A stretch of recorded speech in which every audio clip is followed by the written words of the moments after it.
Assalamualaikum warahmatullahi wabarakatuh. Salam sejahtera untuk kita semua.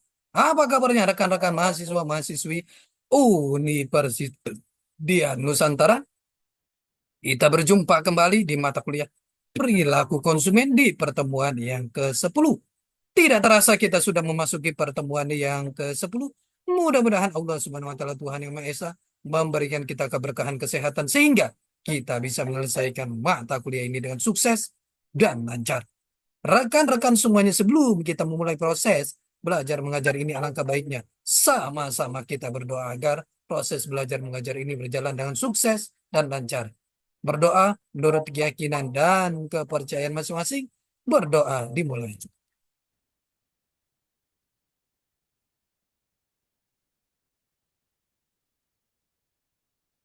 Selesai. Rekan-rekan semuanya, di pertemuan ke-10 ini kita akan membahas materi yang sangat menarik sekali.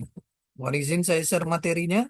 Di pertemuan yang ke-10 ini kita akan membahas materi mengenai pengaruh internal, konsep diri, dan juga gaya hidup. Ini adalah materi yang sangat menarik sekali. Pengaruh internal, konsep diri, dan juga gaya hidup.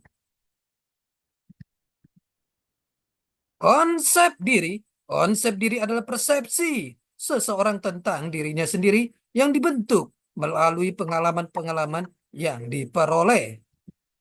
Ciri konsep diri terorganisasikan, multifaset, stabil, berkembang, evaluatif. Karakteristik konsep diri: satu, sangat peka dan cenderung sulit menerima kritik dari orang lain. Dua, mengalami kesulitan berbicara dengan orang lain. Tiga, sulit mengakui bahwa kesalahan. Empat, kurang mampu mengungkapkan perasaan dengan cara yang wajar, senang mendapatkan pujian. Setiap pujian adalah lebih baik daripada tidak ada sama sekali. Lima, cenderung menunjukkan sikap mengasingkan diri dan tidak ada minat pada persaingan. Sedangkan karakteristik orang yang memiliki konsep diri positif adalah: satu, orang yang terbuka. Dua, orang yang tidak memiliki hambatan untuk berbicara dengan orang lain, bahkan dalam situasi yang masih asing sekalipun. Tiga, orang yang cepat tanggap dalam situasi sekelilingnya. Faktor-faktor yang mempengaruhi konsep diri. Konsep diri seseorang dipengaruhi oleh beberapa faktor, yaitu: satu, pengalaman, terutama pengalaman interpersonal yang memunculkan perasaan positif dan perasaan berharga. Dua, kompetensi dalam area yang dihargai oleh individu dan orang lain. Tiga, aktualisasi diri atau implementasi dan realisasi dari potensi pribadi yang sebenarnya. Aspek-aspek konsep diri: satu, dimensi internal. Dua, dimensi eksternal.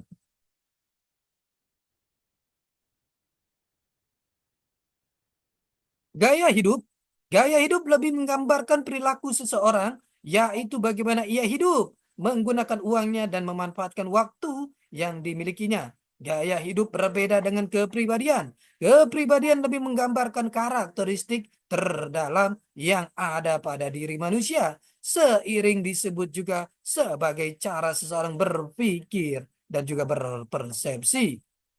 Faktor-faktor yang mempengaruhi gaya hidup: satu, sikap. Dua, pengalaman dan pengamatan. Tiga, kepribadian. Empat, konsep diri. Lima, motif. Dan enam, persepsi. Fungsionalis, nurturers, aspirants, experiential, succeeders, moral majority, the golden years, sustainers, subsisters. Ini adalah jenis-jenis gaya hidup. The file system, files, akronim, nilai, dan gaya hidup adalah cara melihat orang berdasarkan sikap, kebutuhan, keinginan, keyakinan, dan demografi mereka. Program PALS diciptakan oleh Sri International pada tahun 19 1978 dalam upaya untuk memahami orang-orang di pasar secara ekonomi, politik, sosiologis, dan manusiawi. Pendekatannya bersifat holistik, memanfaatkan wawasan dan banyak sumber data untuk mengembangkan kerangka komprehensif untuk mencirikan cara hidup orang Amerika. Segmentasi berdasarkan psikografis mengarah kepada gaya hidup, sikap, dan kepribadian konsumen yang mana memiliki karakteristik sebagai berikut. Pada umumnya, psikografis dapat dilihat sebagai aplikasi praktis dari ilmu perilaku dan sosial guna riset pemasaran. Psikografis digunakan saat penelitian secara demografis dan sosial ekonomi tidak cukup untuk menjelaskan dan memprediksi perilaku konsumen.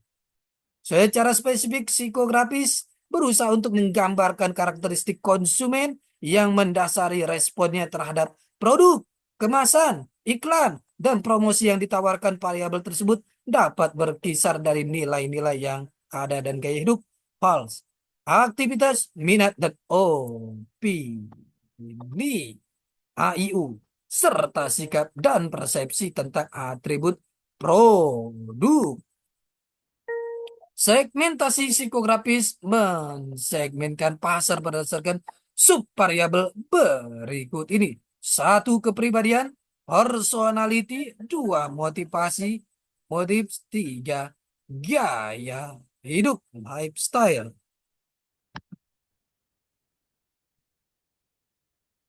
Segmentasi berdasarkan psikografis mengarah kepada gaya hidup, sikap, dan kepribadian konsumen yang mana memiliki karakteristik sebagai berikut. Pada umumnya psikografis dapat dilihat sebagai aplikasi praktis dari ilmu perilaku dan sosial guna riset pemasaran. Psikografis digunakan saat penelitian secara demografis dan sosial ekonomi tidak memprediksi perilaku konsumen.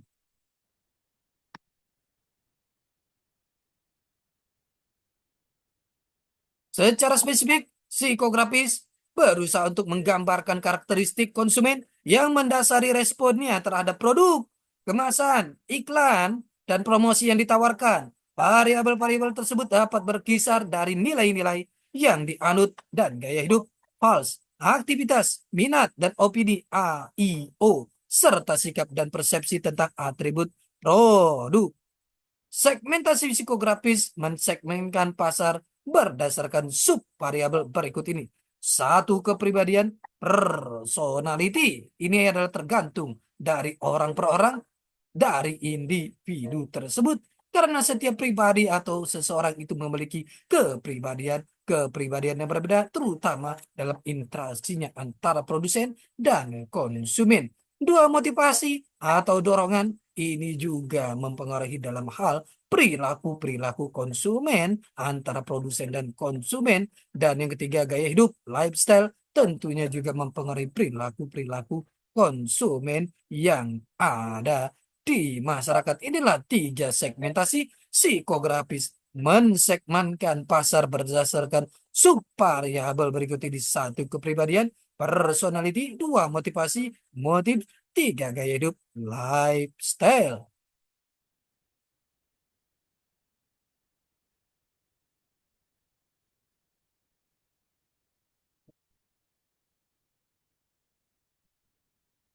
The false system, false akronim, nilai, dan gaya hidup adalah cara melihat orang berdasarkan sikap, kebutuhan, keinginan, keyakinan, dan demografi mereka. Program PALS diciptakan oleh Sri International pada tahun 1978 dalam upaya untuk memahami orang-orang di pasar secara ekonomi, politik, sosiologis, dan manusiawi. Pendekatannya bersifat holistik, memanfaatkan wawasan dan banyak sumber data untuk mengembangkan kerangka-kerangka komprehensif untuk mencirikan cara hidup orang Amerika.